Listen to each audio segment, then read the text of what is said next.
옆에 분 한번 축복하며 인사 나눠보겠습니다. 사랑합니다. 축복합니다. 세례를 받으신 분들은 세례할 때 문답 가운데 손을 들고 서약을 해보셨을 겁니다. 여러분 오른손을 한번 들어보시겠습니까? 오늘 하나님 앞에 우리 한번 약속을 한번 해보겠습니다. 따라서 합니다. 하나님만 사랑하겠습니다. 하나님만 경배하겠습니다. 하나님만 바라보겠습니다. 손 내리시고 약속했습니다. 우리가 보통 예전부터 약속할 때 뭐 걸죠? 새끼손가락 걸죠? 여러분 새끼손가락 다 있으시죠? 저랑 한번 약속해 보겠습니다. 새끼손가락 한번 딱 거시고 김상순 집사님 똑바로 이렇게 새끼손가락 위에도 우리 김철우 집사님 새끼손가락 다 드셨어요. 저랑 약속합니다. 따라서 합니다. 예배 자리 지키겠습니다. 하나님 떠나지 않겠습니다. 말씀과 기도 생활 잘하겠습니다. 잘 맞춰서 딱 보셔요. 저랑 공간 차이가 있으니까 여러분 별로 느낌이 없는데 옆에 분 짝을 한번 지어 보십시오. 옆에 분 새끼손가락을 한번 걸어 보셔요. 옆에 분. 옆에 누구랑 아무도 없으면은 내 오른쪽 왼쪽 손 이렇게 한번 걸고 이렇게 걸고 자 따라서 이렇게 약속하겠습니다. 영원히 당신을 사랑하겠습니다. 됐습니다. 푸셔도 됩니다. 우리가 사랑하는 사람이나 부부 또 가족 이렇게 친구 간에도 이런 약속을 맺어본 적이 있지 않습니까? 특히 연인들은 사랑의 약속을 통해서 프로포즈하죠. 내가 내 인생을 당신을 위해서 바치겠노라고 그렇게 프로포즈하지 않습니까? 그렇게 서로에 대한 사랑을 고백하면서 사랑의 징표로 커플 반지를 하기도 합니다. 특별한 선물을 주고받기도 합니다. 이 사랑의 징표가 사랑을 지속적으로 유지하는데 좋은 역할을 해주기도 합니다. 근데 그 사랑의 징표보다도 더 중요한 것은요, 사랑한다라는 그 고백을 잘 지키는 겁니다. 실천하는 게 매우 중요합니다. 오늘 본문의 말씀은 하나님께서 택한 백성, 특별히 택한 백성의 대표, 첫 시작이라 할 수 있는 아브라함과 이 사랑의 언약을 맺는 그런 말씀이 됩니다. 택한 백성과 약속을 맺고 계신데 특별한 표징을 통해서 이 약속을 이루어 가겠다. 그리고 이 약속이 하나님의 영원한 사랑이다라고 이렇게 말씀해 주고 있습니다. 오늘 말씀을 통해서 하나님의 이 영원한 사랑, 이 영원한 사랑의 언약 여러분의 마음에 심고 새겨놓고 살아가실 수 있기를 주의 이름으로 축원합니다. 여러 차례 하나님께서는 아브라함에게 찾아오셨는데 그의 나이 99에 찾아온 것이 특별하게 그에게 다가옵니다. 특별한 의미가 있어요. 하나님께서 아브라함에게 크게 번성하게 하겠다. 너에게 자손을 주겠다. 이렇게 말씀하셨어요. 특별히 17장에서는 여러 민족의 아버지가 되게 하겠다라는 그런 약속을 주십니다. 그 이름을 아브람에서 아브라함으로, 사레에서 사라로 이름을 바꾸어 주셔요. 그 이름의 뜻을 보게 되면은 열국의 여러 민족의 아버지가 되고 여러 민족의 어머니가 되게 하겠다라는 그런 약속입니다. 75세에 하란 땅에서 갈대아 우르 땅에서 떠나 하란을 거쳐 가나안으로 들어오는 그런 인생의 놀란 전환점을 이루었던 아브라함입니다. 이제 그가 새 이름을 통해서 정말 하나님이 하늘의 별처럼 바닷가의 모래알처럼 수많은 자손을 주시겠구나라는 그 약속을요 그의 이름에게 주셔요. 하나님 새 이름 주신 이름 뜻이 뭐예요? 열국의 아버지, 여러 민족의 아버지가 되겠다, 어머니가 되겠다라고 이름 주셔놓고 자식 안 주면 하나님이 사기치는 거죠. 거짓말 하시는 것이 되죠. 근데 그렇게 말씀하신 건 뭐예요? 분명하게 너에게 약속의 자녀를 주시겠다라는 것을 확인시켜 주는 거죠. 무엇보다도 아이가 아직 잉태되지 못한 가운데 있어요. 근데 그들의 이름 속에 열국의 아버지, 자손의 수많은 자손을 보리라고 하는 그런 약속을 그들 이름 속에 심어넣어 주신 겁니다. 그리고 약속뿐만 아니라 그의 후손과도 영원히 그 언약이 이어질 거다. 그의 후손과도 그 약속을 세울 것이다 라고 약속하고 있는데요. 21절을 보면 내 언약은 내년 이 시기에 사라가 너에게 낳을 이삭과 세우리라. 뭐야, 1년 후에 이제 99이에요. 100세 이삭을 낳습니다. 89에 이제 90세가 되면 사라가 낳게 되는 거예요. 내년 이맘때에 아들 이삭을 낳게 되고 그 아들 이삭과 내가 또 이 언약을 내가 세우겠다라고 말씀하셔요. 여러 민족의 아버지 어머니가 되게 하겠다. 자손이 있어야 그렇게 되는 거죠. 그리고 분명한 아들 주시겠다. 약속의 자식 주겠다라고 하시면서 그 아들의 이름까지 주셔요. 이름까지 미리 지어주셨는데, 그리고 내년이라고 분명히 시간까지도 이렇게 정해주셨는데 안 이루어지면은 하나님이 아니신 거죠. 뭡니까? 그 의미는 역으로 반드시 약속한 대로 이루시겠다는 거예요. 75세 갈대우르 하란 땅을 떠나오면서 창대케 하겠다. 번성케 하겠다. 그 약속 99이 되어서 이제 만 25년의 그런 끝자락에 이제 다 자랐을 때 하나님이 확실하게 주시겠다라고 하는 그 약속을 그들 부부의 이름을 통해서, 그리고 아들을 낳고 아들의 이름을 주면서 확신을 시켜주고 있는 거지요. 잉태에 대한 약속, 아들을 낳을 수 없는 그 가운데 잉태에 대한 약속을 주면서 하나님은 성경 속에 보게 되면은 이름을 먼저 주셔요. 아들을 낳으리니 그 이름을 예수로 하라. 마리아에게 잉태에 대한 약속 주시고 그 아들의 이름도 미리 주셔요. 그리고 사가랴와 엘리사벳의 아들로 태어난 세례 요한의 경우도 아들을 낳으리니 이름을 요한이라 하라. 그들도 아브라함처럼 사라처럼 도저히 아이를 잉태할 수 없는 노년의 나이 지긋한 그런 노인 부부였어요. 그들에게도 특별한 구약의 마지막 선지자라 할 수 있는 요한을 주시면서 아들의 이름을 먼저 주셔요. 무엇입니까? 인간적으로 볼 때는 불가능한데 하나님이 확실하게 주시겠다라고 하는 확증시켜 주시는데 이름을 주고 계신 거죠. 창세기 17장에만 내 언약이다라는 말씀이 9번이나 등장합니다.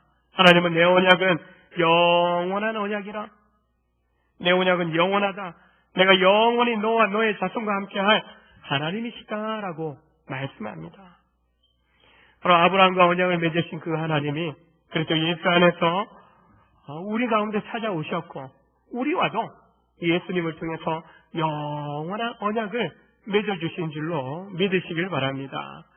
9절에 보면 그런즉 너는 내 언약을 지키고 내 후손도 대대로 지키라.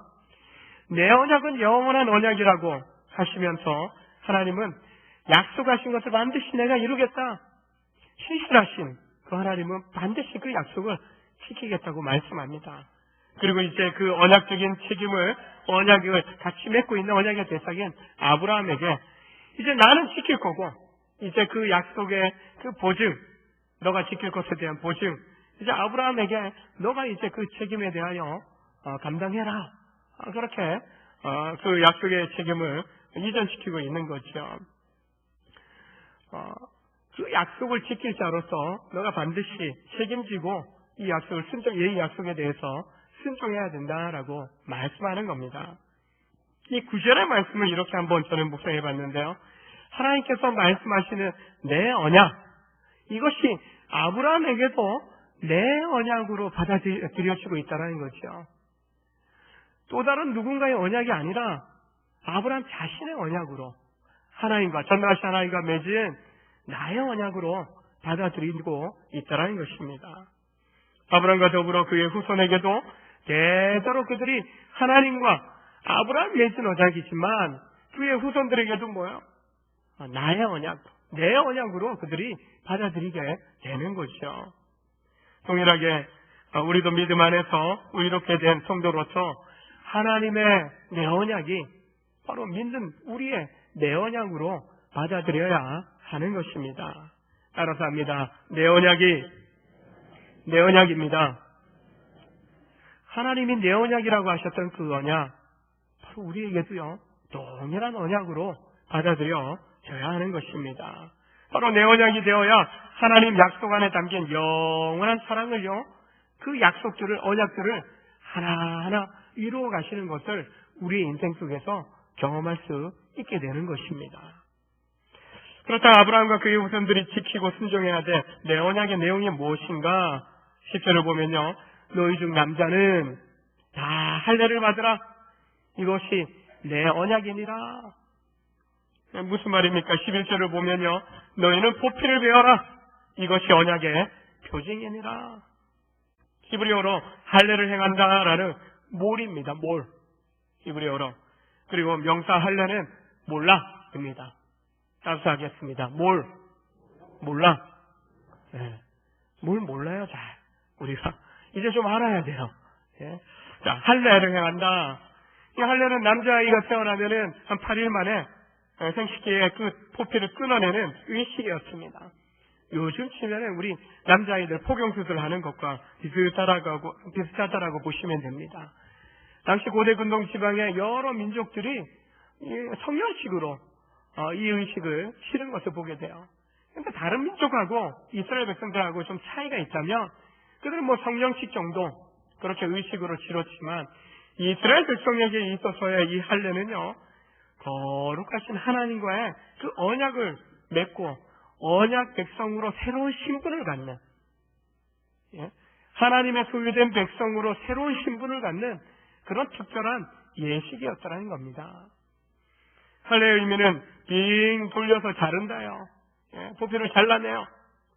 언약이라고 하는 히브리어의 베리트라는 이 말 의미도 자르다, 쪼개다라는 그런 의미가 있습니다. 즉 할례나 언약이라 이 어원적으로 보게 되면은 비슷한 그런 의미를 갖고 있는 거죠. 즉 언약의 표징, 언약 그 자체가 할례 예식이었음을 보여주는 거죠. 이 베리트 언약은요, 어떤 계약을 맺을 때, 사람들이 계약을 맺을 때 바로 이 짐승을 자르고 쪼개는 그 의식으로 치르는 거예요. 만약에 이 계약을 어길 시에는 이 짐승을 쪼갠 것처럼 너 쪼개버리겠다, 잘라버리겠다라고 하는 굉장히 무서운 그런 의미가 담겨져 있습니다. 경고예요. 마찬가지로 할례를 받은 자가 고통을 겪습니다. 일시적으로 부자유한 고통이 불편해요. 움직일 수 없어요. 언약을 어긴다라고 할 때 겪게 될 육체적인 완전한 그런 절단을 가져올 것을 의미하는 것과 비슷한 그런 모습을 가져오는 거죠. 계약을 파기하면 이 짐승처럼 쪼개버린다, 굉장히 무서운 의미가 담겨져 있는데, 이 할례 예식은요, 언약의 의식을 언약 당사자 사람 몸에 새겨넣는 그런 예식이었던 것을 보게 됩니다. 어떤 짐승에게 행하는 그런 정도가 아니에요. 언약의 징표를 지금 언약 당사자 사람 몸에 지금 새겨넣는 예식이었더라는 겁니다. 이런 언약에 하나님의 축복과 그리고 심판이 함께 담겨져 있는 겁니다. 축복은 언약을 지키면 하나님께서 약속하신 모든 것을 영원히 받아 누리게 될 것이라는 거예요. 반대로 심판은 이 언약과 이 할례 속에 담겨진 의미처럼 배반한다면, 불순종한다면 끊어지는 고통과 잘려나가는 그런 멸망을 당하게 될 것이다 라는 의미가 되는 것입니다. 내 언약 되게 하시려고 아브라함과 그 후손에게 할례를 행하게 하심으로 이 언약을 실제로 살에 새겨서, 몸에 새겨서 영원히 기억하고 지킬 것을 말씀하고 있는 겁니다. 내 자체가 언약의 징표인 거죠. 내 몸 자체가. 할례의 대상이 누굽니까? 12절과 13절을 보면 대대로 모든 남자, 집에서 난 자, 이방인에게서 돈으로 산 자, 너희 돈으로 산 자 등 난지 그 집안에 거주하는 모든 남자에 대해서 태어난 지 8일 만에 할례를 받으라고 합니다. 왜 남자에게만 행하라고 합니까? 남자가 대표성을 갖는 거예요. 예. 성경에 보게 되면 여자는 남자 안에 포함되어 있는 것으로 받아들입니다. 남자가 할례를 행하게 되면 그 집안의 모든 속한 여자들은 그 대표성 때문에 다 할례, 언약의 표징을 받은 것으로 인정을 받게 되는 것입니다.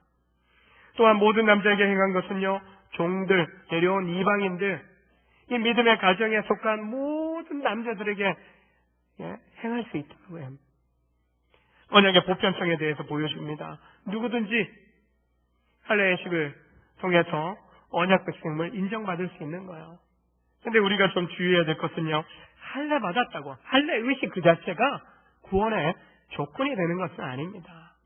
아브라함을 보더라도 그가 믿음으로 의롭다 인정을 받은 이후에 이 할례를 통한 언약의 표징을 행하게 되는 것을 보게 됩니다.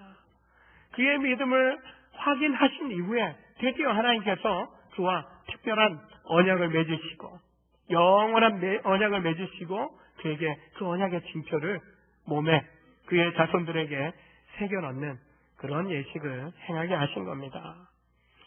특별히 이 예식이 의미하는 것 중에 남자들을 고통스럽게 하려고 일부러 하나님이 그런 예식을 행하셨는가? 그것은 아닙니다. 아브라함 나이 99에 하나님이 찾아오셔서 할례를 행하라고 하신 것은요, 14년 전에 이미 이스마엘 통해서 아들을 낳긴 했지만 그는 약속의 아들이 아니라고요. 여종의 아이입니다. 이제 더 이상 아들을 낳을 수 없는 불가능하다라고 생각하고 있던 아브라함이나 사라에게 이 언약의 표징을 통해서요, 생식력을 상징하는 이 생식기의 포피를 제거하는 의식을 통해서 약속된 그 아들을 주시겠다라는 겁니다. 반드시 이 언약의 표징까지 새겨 넣으면서 보여주시는 거예요. 반드시 아브라함과 사라를 통해서 약속의 자손이 태어나게 될 것임을 다시 한번 확인해 주고 있는 겁니다. 불가능하다 생각하고 하나님 약속에 대하여 부부가 웃어요. 헛웃음 있죠. 헐, 애들이 표현하는 거. 부모들이 좀 황당한 말을 하게 되면은 저희도 애들 한참 청소년기 보내면서 가끔 그래요. 아빠 헐, 가당치도 않다는 거예요. 웃어 넘기는 거예요. 좀 심하게 생각하면 비웃는 것도 있어요. 황당하다라는 거예요. 물론 그렇게까지 하나님의 말씀에 대해서 비웃는 정도는 아니었지만 웃어요. 설마 내가 이게 이 말씀 받을 때 사라 나이 89입니다. 89. 여러분, 아흔이 되신 분이 애 낳았다라는 이야기 들어보신 분 계셔요. 남자분들 100세 됐는데 손자 본 적은 있지만 아들 보신 분 계십니까? 없어요. 60 넘어서 혹시 여자분 중에 애 낳은 거 보신 분 계셔요? 전 50 넘은 분이 아들 낳은 거 봤어요. 손주가 이미 초등학생인데 50대가 되어서 아들 낳는 거 봤어요. 늦둥이 결혼 10년 만에 좀 늦게 결혼하신 분인데 48에 첫애 낳은 분 제가 아산에 있을 때 본 적이 있습니다. 100세 된 노인, 90세가 된 노인, 그들이 자식을 잉태하고 낳는다. 인간적으로 볼 때 불가능합니다. 그러나 사람에겐 불가능할지라도 창조의 하나님, 전능하신 하나님께는 불가능이 없으신 줄 믿어야 합니다. 의심 많고 믿음 없는 우리에게 때로는 하나님의 말씀이 이루어질 것을 믿게 하시려고요, 우리 몸에 이 약속을 새겨놓고 계신 하나님이셔요. 말씀만 하시는 게 아니라 언약의 징표를 주시면서 반드시 내가 이루어주겠다라는 약속을 주고 계신 겁니다. 그것이 아브라함과 그의 자손에게 행하여 지키라 하신 언약의 표징인 할례였던 것입니다. 믿음의 인생의 여정을 가는 동안에 때로는 우리가 이런저런 아픔도 겪어요. 어려움도 겪어요. 근데 바울처럼 그것이 내 육신의 가시처럼 여겨지는 게 있어요. 그것이 질병일 수 있어요. 어떤 관계의 어려움일 수 있어요. 그걸 극복해야 되는 거죠. 근데 하나님 그 육체의 가치 다 제거해 주지 않으시고 내 은혜가 내게 족하도다. 오히려 그로 인해서 그 흔적으로 인해서 주님을 더 가까이 하고 더 주님의 은혜를 구하며 나아가는 그런 사모함이 생겼다라고 바울은 고백합니다. 여러분 마음에 여러분의 인생 가운데 어떤 고난이 있고 고통이 있고 또한 그 어려움 때문에 내 마음이 갈겨갈게 찢겨지는 아픔이 있다 할지라도 오히려 그것이 통로가 되고 그것이 계기가 되어서 더 하나님 앞에 은혜를 구하며 정말 하나님의 사랑을 구하며 그리고 하나님이 나를 사랑하신다라는 것을 경험하실 수 있기를 주의 이름으로 축원합니다.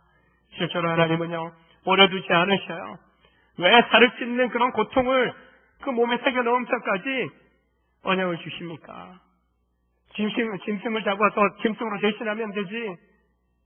그만큼 영원히 우리를 향한 그 사랑, 그 축복 이루어 가시겠다라고 우리의 심령 속에 몸에 새겨 넣었으니까 우리의 심령 속에 딱 각인시키고 잊지 말라는 거지요.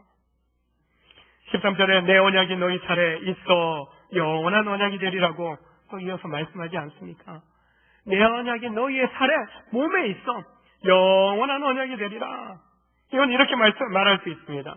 내 언약은 너희 살에 새겨 놓은 영원한 사랑이다. 예.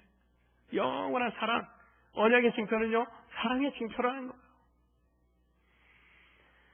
영원한 사랑의 언약이다라는 말입니다. 자녀들은 부모의 유전자를 이어받지 않습니까? 자녀들이 부모의 모습을, 얼굴, 생김새, 말하는 거, 행동하는 거, 음색조차도, 톤조차도 비슷해요. 그래서 저도 이제 아버님 살아계실 때 보면 통화하다 보면은 제가 받는데 아버지가 받는 것처럼 때로는 착각하셔요. 장로님, 아버지 바꿔드려요. 예? 김 장로님, 이렇게 이제 반대편에서 장로님 전화하셨어요. 장로님, 윤호인데요. 아버지 바꿔드릴게요. 야! 윤호였어? 이렇게 하시면. 음성조차도요, 그대로 부모의 유전자 맞다 보니까 비슷해요. 닮았어요. 생김새도 그러하고. 마찬가지로 하나님께서는요, 택한 백성에게 하나님의 영원한 사랑에 이 언약이 치워지지도 사라지지도 않도록 영원의 언약의 사랑을 새겨 놓으시는 거예요. 넌 내 거야 하고, 넌 내 사랑이야 라고 새겨 놓으시는 거야. 살에 새겨진 표징을 통해서 하나님의 언약을 기억하고 지키며 살라는 것입니다. 근데 후대 이스라엘 백성들을 보게 되면요, 이 표징, 이 징표, 할례 의식을 치르는데 그 의미를 그들이 잊어버리고 마는 거예요. 언약 백성답게 살라고, 하나님의 말씀대로 순종하며 살라고 그 언약에 그런 징표를 주시고 그리고 자부심을 갖도록 했는데 의식을 치르는데 그 속에 담겨진 진정한 의미를 다 잊어버리고요, 제멋대로 할례 받았으니까 우리는 구원받은 백성이야 말은 하는데 삶 속에 믿음의 열매가, 은혜의 열매가 없는 거예요. 제멋대로인 거예요. 그래서 하나님께서 이 목이 곧은 백성의 교만함을 지적하십니다. 목을 곧게 하지 말고 마음의 할례를 행하라. 예레미야 선지자는요, 너희 마음 가죽을 베고 나 여호와께 속하라. 뭐 살가죽이 있어요. 근데 이 마음에 또 가죽이 있다고 말씀하셔요. 얼마나 가죽이 질긴지 너무 질겨갖고 하나님 말씀을 다 튕겨버리는 거예요. 하나님 말씀에 스며들지 못하는 거예요. 그러니까 그 마음의 가죽을 좀 벗겨내라. 개어내라. 그리고 하나님 말씀에 좀 순종해라. 제대로 언약 백성답게 좀 살라. 그렇게 선지자를 통해서 촉구하시는 거죠. 로마서 2장에 보면 바울은 할례는 마음에 할지니, 구약의 백성만이 아니라 신약에 와서도 바리새인들, 사두개인들, 이 종교 지도자들에게서, 유대인들에게서도 이 강박한 모습이 나타나요. 오죽하면 구세주로 오신, 메시아로 오신 예수님을 십자가에 못 박아 죽일 정도로 강박한 그런 마음을 가지고 있었겠습니까? 할례는 마음에 할지니, 왜 마음의 가죽을 베고 마음의 할례를 행하라고 합니까? 마음은 우리의 지성과 의지와 감성이 이렇게 담겨져 있는 영역입니다. 물리적인 할례 의식은 치루었지만 마음이 아직 하나님 밖에 있는 거예요. 하나님 모시지 못한 거예요. 그 속에 하나님이 없는 거예요. 그러니까 마음의 가죽을 벗겨내고 마음의 할례 졸여내고 좀 하나님의 말씀을 그 마음속에 좀 모셔드려라. 우리의 마음이 할례를 받아야만 하는 것은 우리 마음속에 지성과 의지와 감성이 있고 바로 우리의 마음은 성령에 거하시는 곳이 되기 때문에 그렇습니다.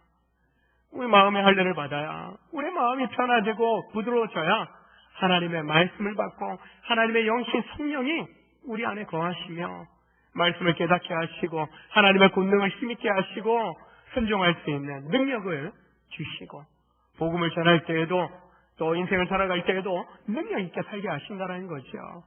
근데 가죽을 첩첩이 더 싸고 하나님을 받아들이지 않는 종교적인 의식은 치르지만 그 속에 하나님이 없는 사람에게는요 하나님의 능력이 하나님의 은혜가 흘러나올 수 없다는 겁니다. 여러분의 마음속에 있는 지성, 감성, 의지는 어디를 향해 열려 있습니까?